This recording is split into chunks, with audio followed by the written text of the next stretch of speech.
to speak on why I joined the Nation of Islam and what it's about.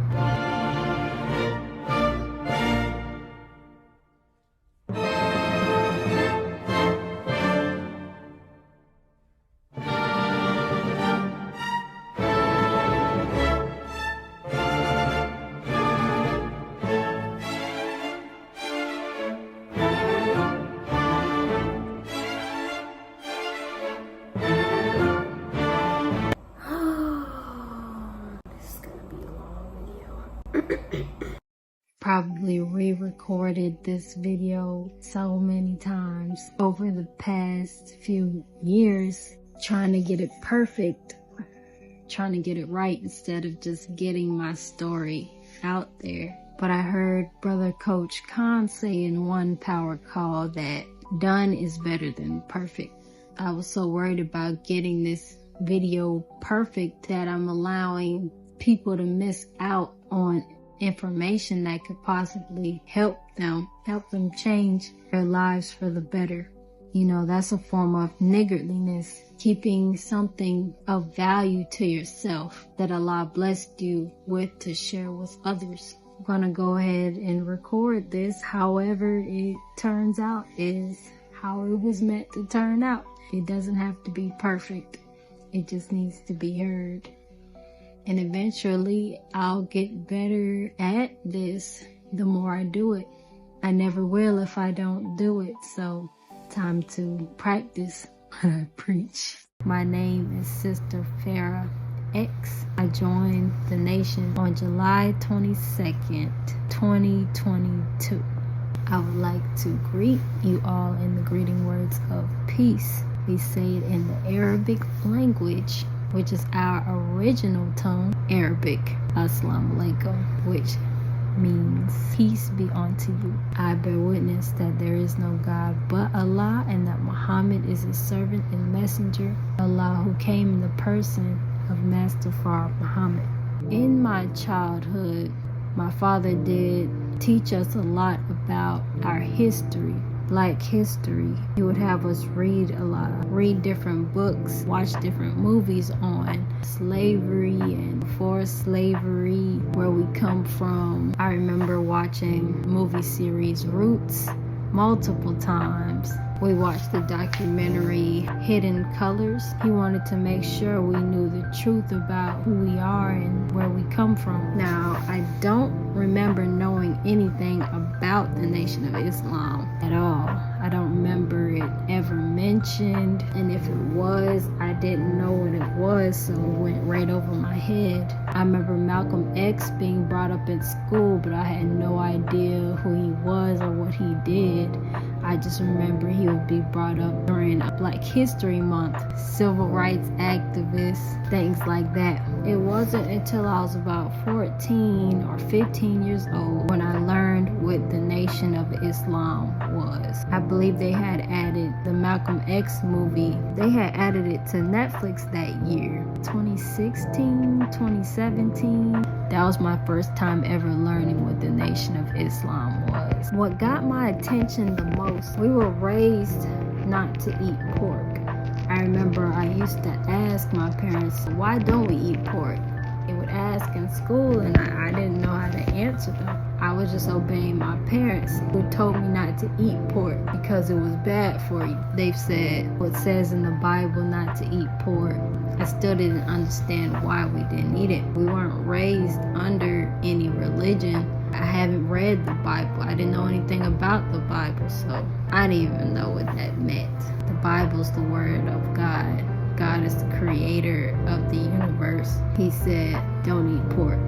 Okay, gotcha. So that's all I knew about why we didn't eat pork. It really got my attention in the Malcolm X movie when Malcolm X started speaking about the pig and pork, why we're not supposed to eat it.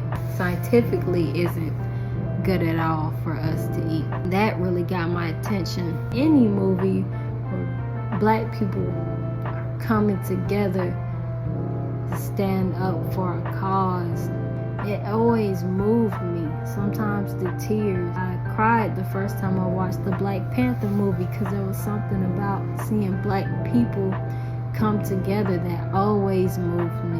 Maybe like a few weeks before watching the Malcolm X movie, I watched the movie Birth of a Nation about Nat Turner. That's another movie that had moved me, seeing how badly we were treated and then how we were able to come together in a time like that and fight for what we believed in. That movie really got me more interested in the Bible. If they were able to do that, rise up just from the Word of God, from the Bible, just from listening to Nat Turner reading these verses, they rose up against their enemy. So I did start reading the Bible.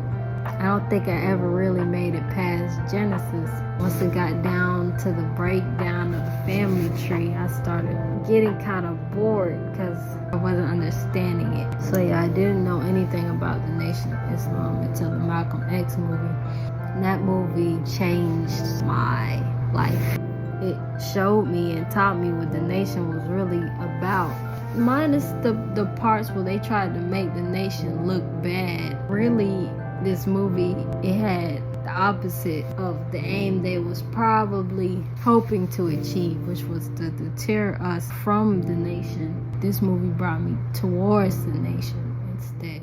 Growing up, learning the history, our history as a people, and the history of the white man and the system, I couldn't allow myself to just go off of the movie. Like, I had to do my own research, especially with the history this white man has of taking our stories and mixing it with falsehood. My dad, he'd be watching videos about the teachings on YouTube, especially after we watched that Malcolm X movie. He really started watching lectures from the minister, Brother Ben X, Hebrew Israelites, just all types of videos on truth and the teachings. He would be watching while he's in the kitchen cooking, doing the dishes. Now, he wouldn't know it, but I'd be in the other room listening to what they're saying, and I'm like, it sounds like some deep stuff. After that Malcolm X movie, my parents got into a huge debate. I don't know what it was about. It was about the Nation of Islam and the teachings. I kept hearing the name Farrakhan mentioned. Farrakhan this, Farrakhan that. While my dad was on YouTube one day listening to the minister, I remember I came up to him and asked him, I said, "Who's Farrakhan?" He just got quiet and was like, "Look him up." So I went to YouTube and I started watching Brother Ben X. He was posting clips of the minister, and there would just be debates about the teachings. So I watched those. I just started doing my own digging, and it wasn't a single lecture I listened to that made me feel uncomfortable. He's a hater. He's telling lies. No, everything I heard made so much sense to me. Everything just started to click. It just opened my eyes to so much, especially when he would speak on a woman and the value of the woman, because I didn't value myself as a woman. Let me tell you something, sisters. You inspired them, not by your presence, but you inspired them by your presence in your absence, because every one of us that came there, we represented you because you produced us. We are your sons. We are your nephews. We are your husbands. We're your brothers. And without you, there's no reason for us to exist. That's right. Go ahead.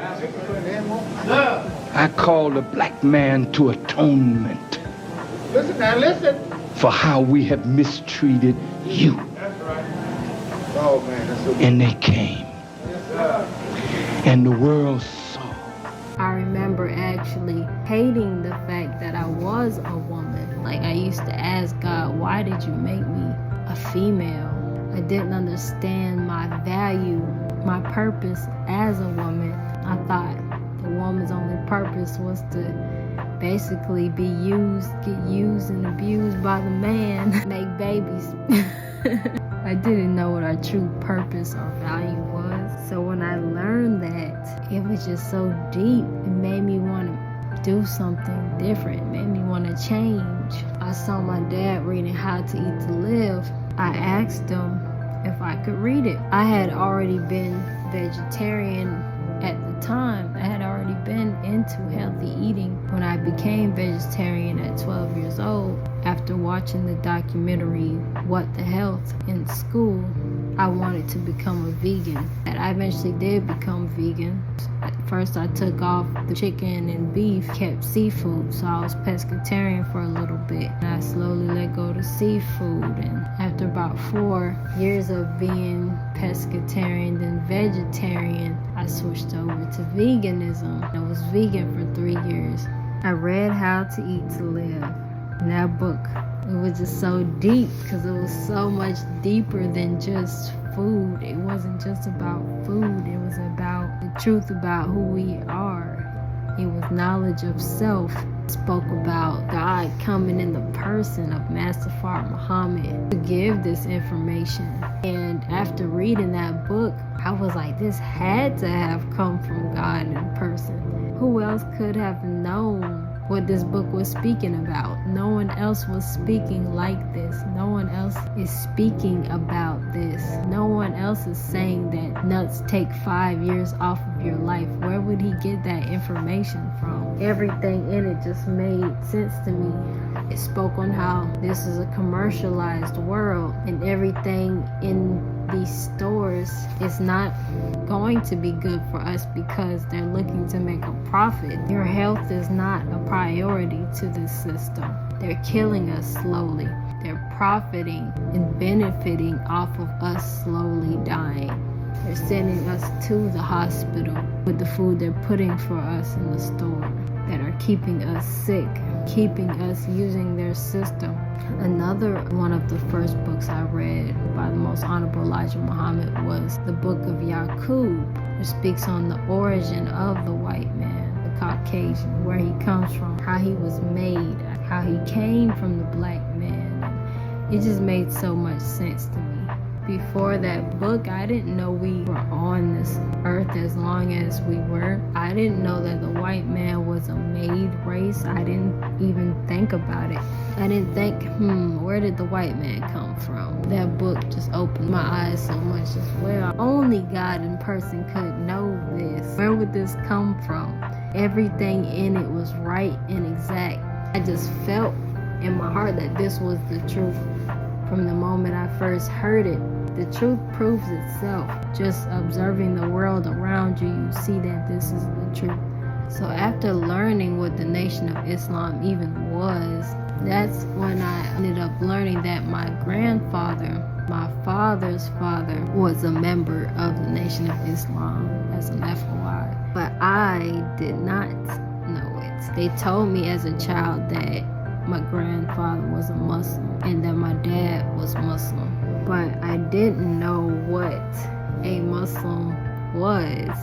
I had no clue. I had no idea what a Muslim was. Because again, we weren't raised under a religion. My parents had conflicting beliefs, so they kind of kept religion out of the picture in order to keep the peace in the household and not have conflict. But I didn't know what a Muslim even was. I had never even heard of the Black Muslim movement. He was raised by my grandmother who didn't believe in the teachings. So he didn't learn about the teachings until he left his mom to go live with my grandfather who taught him about the teachings.